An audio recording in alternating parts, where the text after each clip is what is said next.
Chodesh Tov et Shavua Tov en ce dimanche Be'ezrat Hashem, qui nous rentre dans le mois de Kislev, le mois de l'espoir, le mois où surgit la lumière de l'obscurité. Nous partons avec deux halachot que nous avons vus avant, mais on les fera pour ceux qui n'ont pas entendu. Beilu Ofanim Asrul Avor Kenegad Mitpalel, c'est un des issours de nos Rabbanan qui est malheureusement très difficile à accomplir pour plusieurs raisons. La première, c'est le manque de vigilance des gens qui prient à la synagogue, de se mettre devant l'entrée, là où passent les gens, ou de se mettre devant les toilettes où les gens doivent passer, alors que la halakha nous dit Asur lavor keneged adam shemit palel, o omer kadish, qu'il est interdit de passer devant une personne qui prie.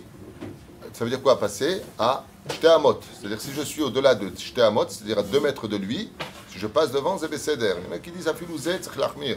Aval b'chol ofen, de toute façon, même quand il dit le Kaddish. C'est pour ça que dans certaines communautés, ils ont l'habitude de prendre les gens en face, en ligne, devant le Echal, pour 2 raisons. La première, qu'ils aillent tous au même rythme, et la deuxième, que personne ne passe devant. Et malheureusement, quand on est à droite et à gauche, si les gens n'ont pas assez de Irat Shamaim, parce que pour eux, ils font rien de mal, ils passent, ils ont besoin de passer, ils ne t'empêchent pas de prier. Le problème, c'est qu'on n'a pas le droit de passer devant quelqu'un qui fait le Kaddish ou devant une personne qui fait sa amida. V'chen asur la'avor keneged hashaliach tzibur afilu shelo bitfilat amida.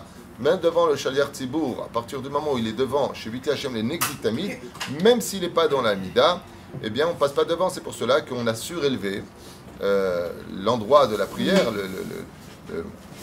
le lieu où prie le chazan. Vous verrez, il est entouré d'une espèce de barrière dans toutes les bêtes knesset et souvent surélevé ou alors devant les mitpalelim, de telle façon à ce que personne ne prie devant.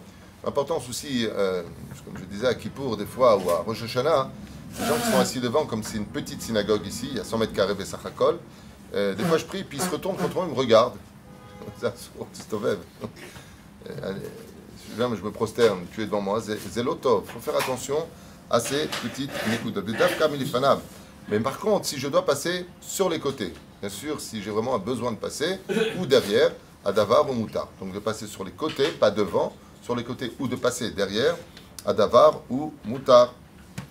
Aïm yesh la'avor lifnei mitpalel bezmannu shelo mitkavnim. Et si la personne maintenant, on sait qu'elle prie, mais elle n'a pas de kavana, elle ne comprend même pas ce qu'elle lit en hébreu. Yesh mekilim la'avor keneged mitpalel oil velo mekavnim ayom. C'est en laquelle. Alors il y a beaucoup de poskim qui disent que si on sait que les personnes qui prient n'ont pas de kavanot, c'est-à-dire elles prient par récitation, mais elles ne sont pas dans la prière, elles ne sont pas assidues à l'étude, ou alors elles ne comprennent pas ce qu'elle dit. Il y en a qui disent que dans ce cas-là, on aurait pu passer. Pourquoi? Parce que tout le inyan de ne pas passer devant une personne, c'est que la personne prie devant Hachem. D'où le fait qu'il est marqué dans toutes les synagogues, Shiviti Hachem, les Negditamides, ou Dalifnimi Ataomed, sache devant qui tu te tiens. Mais si la personne, elle ne sait même pas de quoi il s'agit, elle prie, Aval, malgré tout, le Rav Yitzhak Yosef rapporte ici, au nom du Rav Ovadia dans Yabi, à Omer, Afilou en leakel. Même si tu pries devant des débutants en prière qui ne comprennent pas ce qu'ils disent, alta akel, lama, parce que la prière du tam, la prière des gens qui sont simples, elle peut être que les shem shamaim, ils comprennent ce qu'ils disent. Donc il dit, afilouzé, lui, il aime cette prière-là, il veut la prière des premiers pas d'un enfant.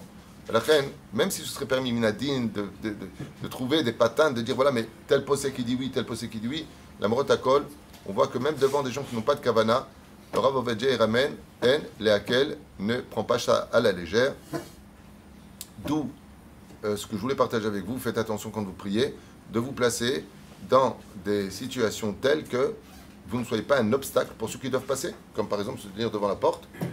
Mets-toi sur le côté, tu tiens devant la porte, comment tu veux qu'ils passent? Les gens n'ont pas le choix, donc ils passent devant toi pour rejoindre leur place de prière, surtout qu'il y a un inyan de prier avec humilité, selon Rabbi Eliezer ben Orkanos dans la Gemara, Mazotomeret, de prier avec humilité, à la même place à chaque fois, pas une fois là, une fois là, une fois là, Zegahava, pas le Bamakom Shelcha.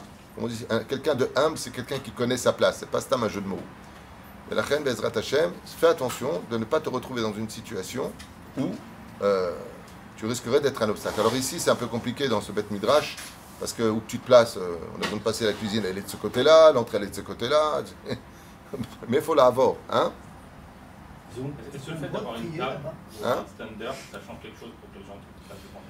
Si on a la kavana vraiment de faire une mechitza, c'est l'autofesse à émettre, c'est l'autofesse. Si j'ai un standard, il faudrait qu'il y ait un mur de 80 cm, al pied alacha, qui monte jusqu'à moi pour faire une mechitza, comme on le voit pour Netilat Yadayim dans les toilettes. Alors, dans ce cas, lui, mais un standard, l'obidiouk mechitza. Okay? Ils ont le droit de prier dans la pièce, là-bas. Est-ce qu'ils ont le droit de prier dans la cuisine, tu veux dire? Alors, la question, c'est pas ce qu'ils ont le droit, c'est où ils prient dehors ou ils prient là-bas, parce qu'il n'y a pas de place. On est très nombreux ici, grâce à Dieu. Juste un instant. Dans les toilettes ne joue aucun jeu. Les toilettes sont complètement hermétiquement fermées, ils sont de côté. Un baiser shumbaya. Un baiser baya. Par contre, est-ce qu'ils ont le droit de parler dans la cuisine pendant que nous on prie? Réponse non. Ça, par contre, non. Et le problème, c'est qu'on ne sait pas s'ils prient ou s'ils parlent. C'est ce que je veux dire. Mais ça, c'est un sujet interne qui ne concerne pas Bezrat Hashem, ceux qui nous écoutent. Baruch Adonai Leolam, Amen.